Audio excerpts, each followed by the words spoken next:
Sector था जिस sector में उत्तर प्रदेश में अनंत संभावनाएं थी और वर्षों से, सैकड़ों वर्षों से विरासत के साथ हमें प्राप्त हुआ था। लेकिन उपेक्षा के कारण ये सेक्टर दम तोड़ चुका था। हम लोगों ने वन डिस्ट्रिक्ट वन प्रोडक्ट के माध्यम से इसको फिर से आगे बढ़ाया। आज परिणाम है, इसका एक उदाहरण आपके सामने है। कोविड कालखंड के दौरान जब 40 लाख कामगार और श्रमिक उत्तर प्रदेश में वापस आया था, हम लोगों ने इन सभी लोगों को स्किल मैपिंग करके उनको उन्हीं सेक्टर में, उन्हीं जनपदों में अधिक से अधिक लोगों को समायोजित करने का काम किया था और अधिकतर लोगों को उसी जगह पर नौकरी और रोजगार भी प्राप्त हुआ था। अकेले एमएसएमई सेक्टर में उत्तर प्रदेश के अंदर 2 करोड़ से अधिक लोगों को रोजगार और नौकरी प्राप्त हुई है, जिसमें कोई अतिरिक्त लैंड नहीं देनी पड़ती है, सरकार को कोई अतिरिक्त इंसेंटिव नहीं देनी होती है। और उत्तर प्रदेश का पोटेंशियल क्या है? अभी हम लोगों ने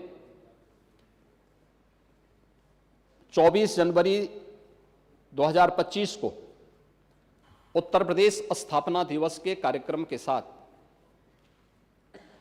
सीएम युवा उद्यमी की एक नई योजना जारी की है। एमएसएमई विभाग इसको संचालित कर रहा है। महोदय, एक महीना पूरा नहीं हुआ है, जिसमें हम लोगों ने किसी भी नए उद्यमी को 5 लाख तक के बैंक के ऋण में हम लोगों ने उसे इंटरेस्ट फ्री ऋण उपलब्ध करवाने की कार्रवाई की है। पहले चरण में 5 लाख पर, दूसरे चरण में फिर 10 लाख तक। और मुझे बताते हुए प्रसन्नता है कि अभी तक 96 लाख से अधिक नौजवानों ने इसके लिए आवेदन किया है।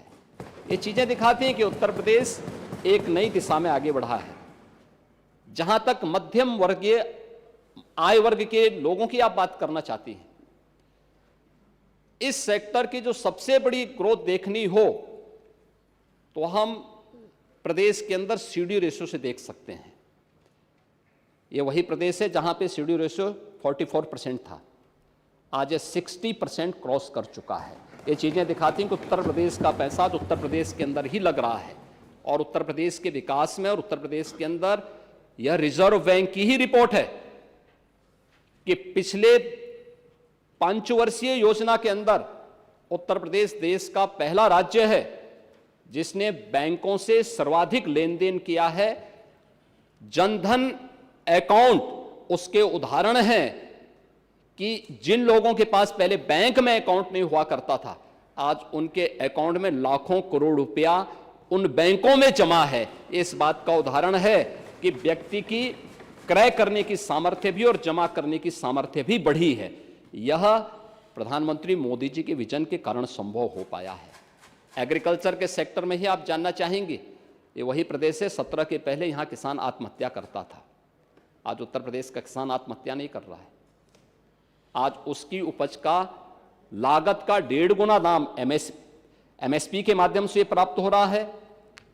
गन्ना किसानों को 1 सप्ताह से 10 दिन के अंदर गन्ना मूल्य का भुगतान हो रहा है। हर एक सेक्टर में एक नया परिवर्तन देखने को मिल रहा है और उत्तर प्रदेश की उपज अब उत्तर प्रदेश में नहीं, उत्तर प्रदेश फिर से सर्वाधिक गन्ना उत्पादन वाले राज्यों में शामिल हो चुका है, सर्वाधिक चीनी उत्पादन करने वाला राज्यों में शामिल हो चुका है, सर्वाधिक इथेनॉल उत्पादन करने वाले राज्यों में उत्तर प्रदेश की प्रथम स्थान पर उत्तर प्रदेश है और फूड बास्केट के रूप में उत्तर प्रदेश ने फिर से अपना स्थान बनाया है। एग्रीकल्चरल ग्रोथ को भी आगे प्रदर्शित करता है। हर एक सेक्टर में ये विकास, इन्हीं सबको ध्यान में रखते हुए इन सबकी समीक्षा की जाती है। उसके अनुरूप सरकार अपनी नीतियों को आगे बढ़ाती है।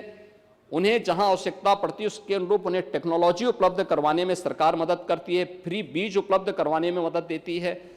दलहन और तिलहन के क्षेत्र में उत्तर प्रदेश जो पीछे था या फूड प्रोसेसिंग में जो यूनिट यूपी के अंदर नहीं आ रही थी, वैल्यू एडिशन में जो काम कर सकता है, वह आज उत्तर प्रदेश के अंदर देखने को मिल रहा है और ये किसानों की आमदनी को कई गुना बढ़ा रहा है।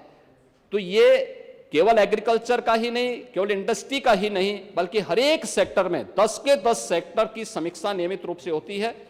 और टूरिज्म में आपने देखा होगा, टूरिज्म में गत वर्ष 65 करोड़ लोग आए थे और अकेले हमारा कुंभ 60 करोड़ की संख्या पूरी करने जा रहा है। एक आयोजन ही 60 करोड़ देश और दुनिया के पर्यटकों को अपनी ओर आकर्षित करने में सफल हो चुका है। तो संभावनाएं थी उन संभावनाओं को आप लोगों ने अपनी कारगुजारी के कारण दबाया था। आज उत्तर प्रदेश अपनी उन संभावनाओं को फिर से उजागर कर रहा है और देश और दुनिया उत्तर प्रदेश के प्रति पूरी सद्भावना के साथ इस विकास में योगदान देने को तत्पर है। प्रश्न संख्या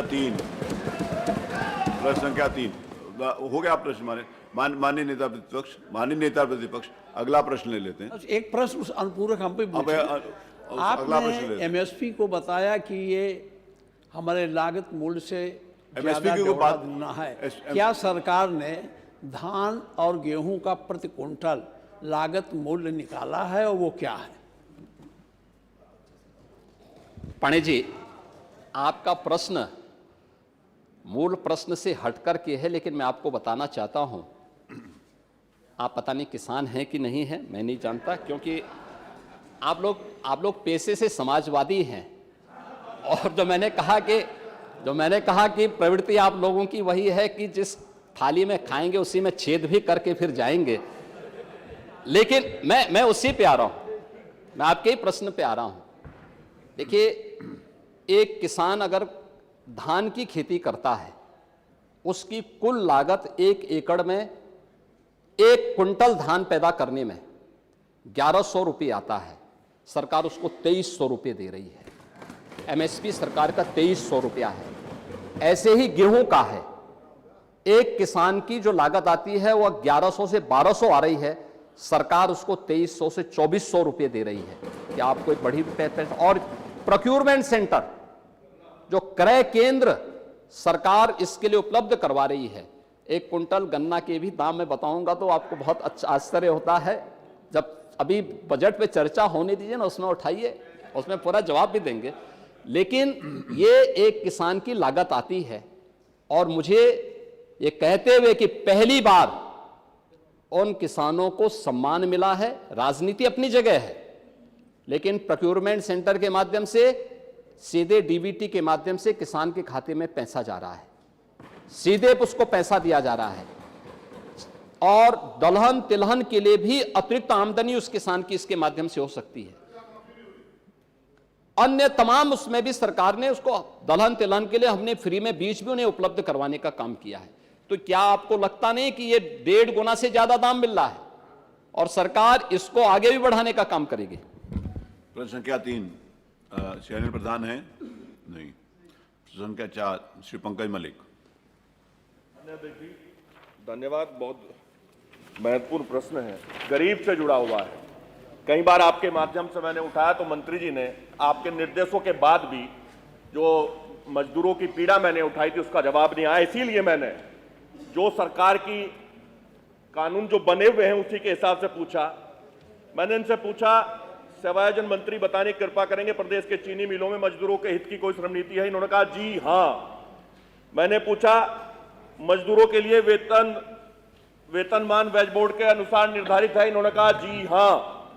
अब मेरे 3-4 सवाल है मान्यवर, मैं पूछना चाहता हूं, जिस अधिसूचना का इन्होंने जिक्र किया है, अधिसूचना संख्या फलाफला टीसी दिनांक 29 जून लखनऊ को राज्य के किन किन मिल द्वारा लागू किया गया है, कृपया बता दें। और अधिसूचना के अनुसार किन किन मिल द्वारा वेतन अंतर धनराशि का भुगतान प्रत्यक्ष अप्रत्यक्ष रूप से नियोजित कर्मकारों को किया गया है। इस संबंध में राज्य सरकार के पास अगर कोई रिकॉर्ड है तो कृपया वो भी बता दें। मान्यवर, शुगर कारखानों में काम करने वाले, यह अधिसूचना शुगर कारखानों में काम करने वाले प्रत्यक्ष अप्रत्यक्ष कर्मकारों पर समान रूप से लागू है या नहीं है? क्या